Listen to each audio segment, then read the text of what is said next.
Welcome to episode 185 of the 2-Minute Warning. Today I'm going over whether or not the Minnesota Vikings will make the NFL playoffs this year. It's a close race. We're already heading into week 15 of the NFL. Week 14, the Vikings took a tough loss to the Tampa Bay Buccaneers. And really, I don't want to say they deserved to win that game, but that outcome of that game could have been completely different if the Vikings had a real kicker in Dan Bailey.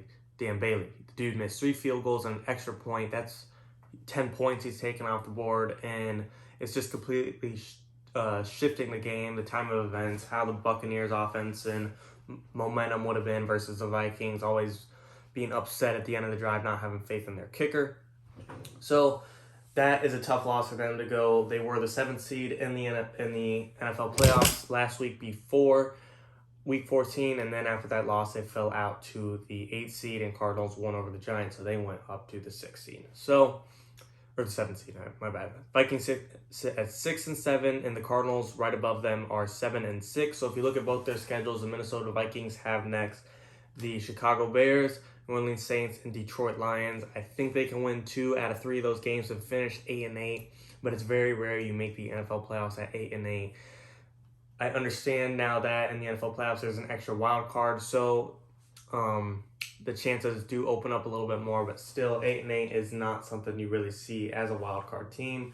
And then the Cardinals sitting at 7-6 had the Philadelphia Eagles, 49ers, and Rams in that next 3 games. Now I do think the Cardinals have a tougher schedule, but the Vikings are asking for a lot. If the Vikings can somehow play the Bears and win, which I think they can, and then play the Saints, and Drew Brees is still out, they have a real shot there. But as soon as Drew Brees is back, they're still going to be the best team in the league, or second best, depending if you like the Saints or Chiefs. I'm going to go with the Chiefs. Saints are definitely second best. Chiefs, no one really touches them. So once Drew Brees is back, I don't think the Vikings stand a chance that game. And then the Lions, they could take them on in week 17. So to be conservative and just assume Drew Brees is going to be back, I think the Vikings will finish 8 and 8. And then if you look at the Cardinals 7 and 6, you need them to obviously lose 2 out of the next 3 games, which is definitely possible. The Philadelphia Eagles, Jalen Hurts is now starting for the Eagles, and I understand you're asking for a lot on the rookie to take down Kyler Murray and the Cardinals, even though he just beat the New Orleans Saints. That's not the same Saints that had Taysom Hill rather than Drew Brees. You can't even compare those 2 guys as being similar players and similar levels of talent, so I don't want to credit Jalen Hurts too much. But if he could somehow pull off a win against the Cardinals, that's great for him, great for the Eagles' future, bad for Carson Wentz, and great for the Vikings because it increases their playoff chances. I do think Jalen Hurts can compete with the Cardinals, but I don't think he'll pull off a win, if I'm being honest. I wouldn't be surprised if he does, but if I'm betting money, I don't think he does. Then the Cardinals versus Niners, I think the Niners can pull off a win also. But again, if I'm betting money, I'm going to say the Niners lose and the Cardinals beat them, just because I understand it's a division rivalry, but the Cardinals have a lot more to play for right here, as they need every win possible to get into that last playoff spot, and the Niners at this point are probably just aiming for a higher draft pick. So there's just different levels of motivation for these type of games coming to the end of the season.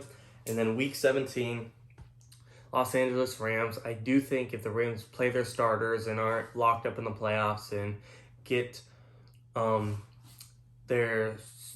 if they win the division and they're the number 3 or number 2 or number 4 seed, no matter what happens, win or lose, they'll probably bench their starters, rest their guys, and put in the second strings, which the Cardinals could beat a practice squad Rams. But if the Rams are playing the starters, I think the Cardinals are going to lose that game, just because that Rams roster is stacked all around. We saw the Rams and Cardinals play already this year and beat them by 10. So I got the Cardinals finishing 2-1 out of their last 3 games, finishing the season with 9 and 7, and then the Minnesota Vikings finishing 8 and 8, just missing the playoffs.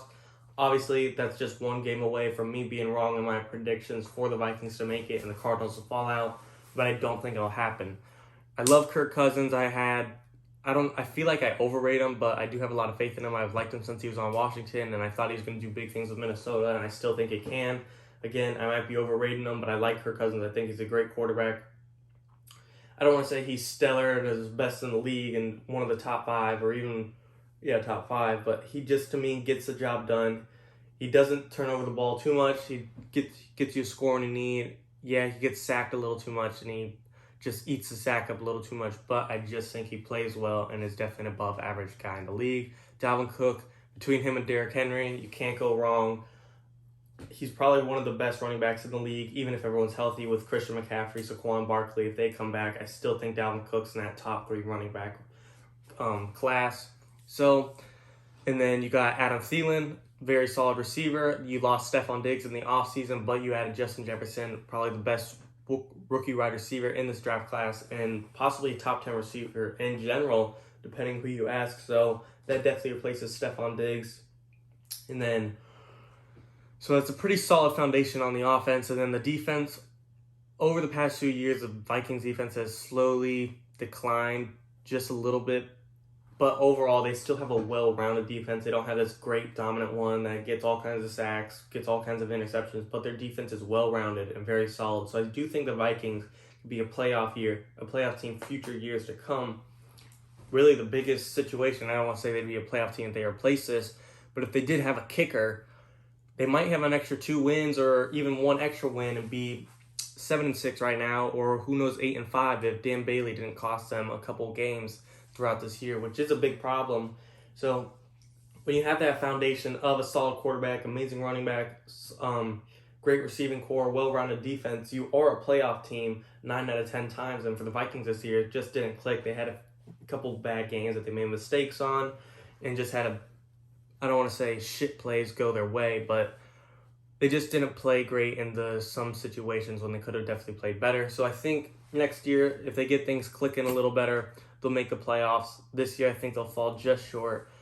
They made the playoffs last year. They missed this year. I think they'll be back next year. I'm not going to say they're going to be a Super Bowl team next year, but I definitely think they just have too good of a roster to not make the playoffs in the future years. This year, I think they just fall short, but wouldn't be surprised if they somehow snuck in.